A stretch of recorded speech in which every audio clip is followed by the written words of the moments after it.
Behold, my glorious supporter Gayplushie asks, let's say Digital Extremes decides to task you with the whole companion rework. What changes do you make to the system that aren't already planned? Well, the difficult part of this question to me is that I don't really know what changes are planned. I think the companion system is mostly very good right now. I don't think that there need to be very many changes. So I'm going to talk a little bit more about nitpicky stuff, but I want to preface this answer by saying that I don't think the companion system needs very much work. I feel like it's almost entirely programming stuff and almost nothing related to gameplay items. Like, I don't think there are really more mods that need to be added. At the time of this recording, there is a weird thing going on where we're fairly sure it's not intended, but currently you can use the synth set on any companion, like beast companions as well. Perhaps they were trying to add that to MOAs, which would be a welcome addition, but they have added it to all beasts. If that is intended, it's a bad choice, and they should not do that. It should not be usable on beasts. The beast companions are already plenty strong. They're not as popular because people are very slow to adapt, and not very many people have made videos on that, but I have, and I will make more videos about that.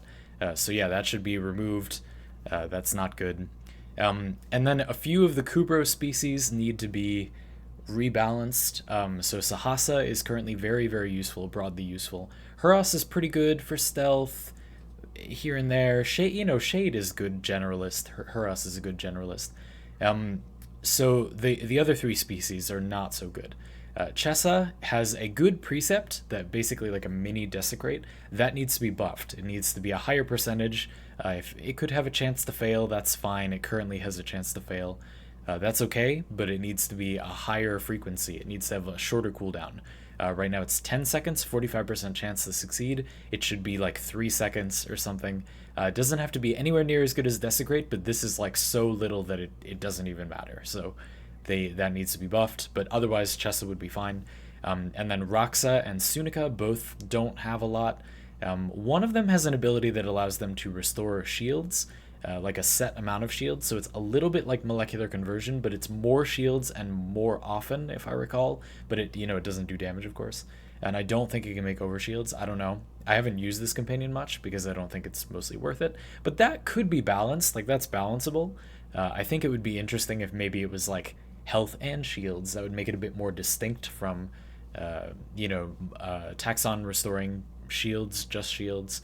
And Sentinels in general, robotics in general, restoring all shields with Guardian. It might be more interesting if it was a mix of health and shields, and that would also give it a different niche. That could be cool. It might be a way to flesh that out. Other precepts those companions have. One of these two companions, I think it's Sunika, literally doesn't really have anything unique, so that might need to be redesigned a bit. Roxa, I believe it's Roxa, also has a fear. That's fine. Maybe a bit shorter cooldown, but that's a reasonable ability. I just don't like particularly care for it, but it's not bad. So yeah, I feel like for companion balance, that's pretty much it. I guess. Again, we're getting into the nitpicks here, where I really don't think companion balance needs much help, but the the Oxalis needs a little bit of a retouch. I feel like the Oxalis's niche is way too small. I think it should give you more massive loot radar, because at the moment it just has like loot radar wall hacks, which is not that valuable. And then the fishing thing, it is good for fishing. I think it would be nice if it did have a chance to give you more loot as well, maybe shared that niche with Smita. Maybe it could be like a low percent chance instead of a random chance to get double loot the way Smita has.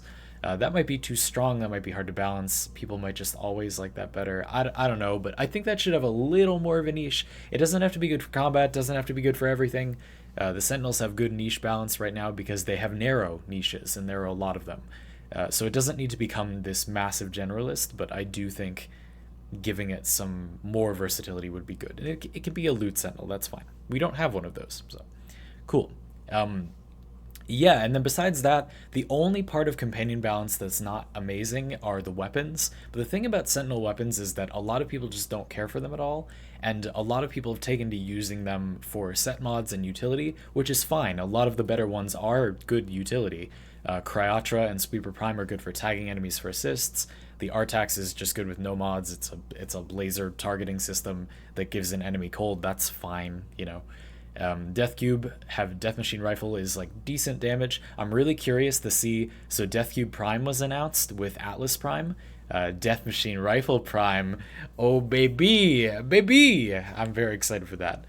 So that might I suspect it will just be good for damage. I don't think it's gonna be like some mystical new tech. It's probably just gonna be like it'll do damage and better damage.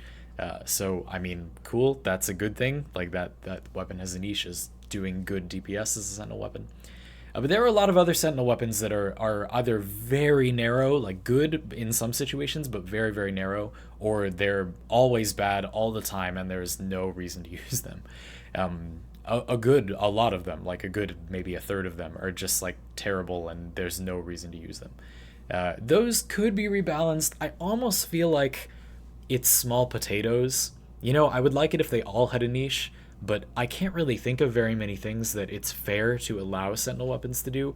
And there are a few that, while they're not my cup of tea, like they're definitely a thing you can do. So for example, the Stinger is very good for growing power. I just feel like it's easy to activate growing power. Like you just use the Cryotra and you're getting other value, and Stinger doesn't do good damage. Moltron doesn't do very good damage. Burst Laser, Prisma Burst Laser don't do very good damage. They don't do anything else. Prisma Burst Laser, I guess, is okay against nullifiers, but Death Machine Rifle does decent damage and is also good against nullifiers. You know, so anyway, I mean, again, you can natter on about this. Like, at this point, I am nitpicking. The state of the balance of Sentinel weapons is better than the state of balance for normal weapons. So that doesn't mean it's great, and it kind of seems worse because there are less of them, but it's really not that bad. So, yeah. I mean, the thing I would really change is the AI. That's what everybody says. I think that rather than simply saying, give us a smarter pet AI, like, please do that, but I don't even know what that would entail. Maybe there's a roadblock there. I think it might be a better approach to say, can we have some control over our pets outside of like the hunter set, which is also, could that be more reliable? That would be nice. Maybe have a better way to target enemies. I think it might be nice if instead of a slash proc, which you do with like every kind of weapon, and it's very hard to control what has a slash proc, so your pet will attack that. If you're beast companions, and this is mostly beast companions, if they could perhaps just attack what your reticle was on, or maybe better yet, this might be a little messy to implement, but in Guild Wars 2 there's a pet system where you give your pet an attitude, basically, so you can make them aggressive, defensive, or passive. Passive, they won't do anything until you switch it off. They'll just follow you, and they'll use abilities if they're not offensive abilities. Aggressive, they'll just go ham and attack stuff, and defensive, they'll attack things that attack you. I like that system, and I like that it gives you some control of your pet's behavior, so they don't do things you blatantly do not want them to do, and yet, obviously, like, you're not specifically commanding your pet. Combining that with making your pet attack what your reticle is on, I think that would be enough to make you feel like you have some control without making you feel like you need to micromanage your pet, which some people would like, but I think a lot of people don't want. A lot of people don't even use companions already, so we definitely don't want to make it really hard to manage your companion to get value out of them. We want to make it mostly passive because the majority of the player base doesn't even care about this and doesn't understand that there's a lot of value there.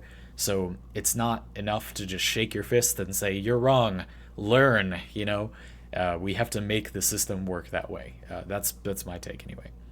Besides that, like, the Helminth Charger is a really niche companion, and it's good for just doing damage, but its precepts could really just use some numerical buffs.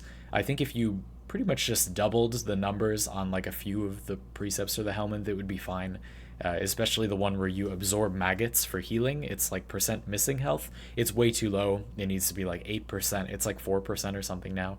4% of missing health that means you get 4% of your health back if you are literally dead and have 1 health.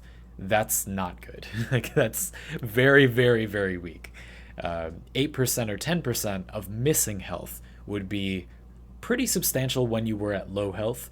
I think even pushing like 10%, that might be a bit overpowered, because then it's like if you almost die, but Quick Thinking saves you, you would practically get half your health back for free almost every time you almost die as long as the maggots are rolling, you know.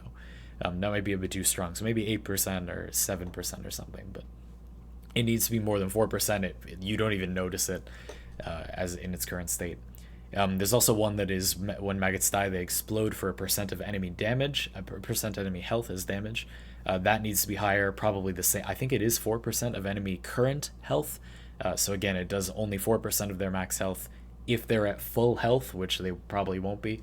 It is passive damage, but I do think it needs to be, again, something more like 7% maybe. You get to something like 10% and suddenly it's like practically one-shotting a bunch of enemies. That's not so good. But you know, it's a pet. It's passive. We don't want it to be overpowered or anything, but those numbers are very undertuned and they need to be higher. Besides that, man, like it's really reaching, you know? I would like there to be maybe some more interactions with the Helminth cyst in pets. Maybe we could get a Helminth Kavat, except that they're immune to the infestation and lore. I don't know what to do about that. Yeah, they tease that they're doing some kind of vampire cat. There's gonna be a new kind of Kavat that's like lifesteal, the pet. That sounds cool. Sure, you know. I feel like companions are in a really good place. Like, please understand that even though I'm doing the best I can to think of stuff that I would want changed if I had control of everything, I think companions are one of the better balanced parts of this game. Like, since we got Univac and pretty much every companion has a set of its own, hey, I would like a MOA set of set mods. Having them have the synth set is fine, but I'd kind of like it if they had their own set mods. I would also want MOA pets parts to actually matter. I know it's weird to tie cosmetics to the stats of a thing, but like currently I just get rid of that system because it doesn't do anything and give us the ability to manipulate MOA stats a little bit some other way. That sounds like fun, but at the moment MOAs are modular but only aesthetically, like very much like K drives, and I just don't like. It would be cool if you could customize them a little bit, but right now that's not really a thing. Which I don't know. Again, like, would you change that? But it's just interesting. I mean, I would rather just eliminate the stat differences because at the moment it's just reductive. Like, people look at it and they think that it's this meaningful system, but it's not. And fooling your player into thinking there's complexity where there isn't just makes them feel like an idiot when some more experienced player says, hey, don't you know, like, this doesn't actually matter. So I don't know. I mean, that's a game design thing, but I don't feel that's my preference. I think that just objectively that's a better game design approach, but what are you going to do? It would be cool if there was some kind of stat modularity there. I just don't know how, you know, maybe you could add other parts that are little things you install that give them the stats, and then the parts that are the shape of the MOA and the appearance of the MOA, those could stay. You know, I don't know. So yeah, that's my take. I hope that fully answers your question, but also drives home the point that I really don't think companion balance needs very much help. I feel like it's in a good place. I've been Zandy, and I want to thank Gayplushie once again for their support. Thank you very much.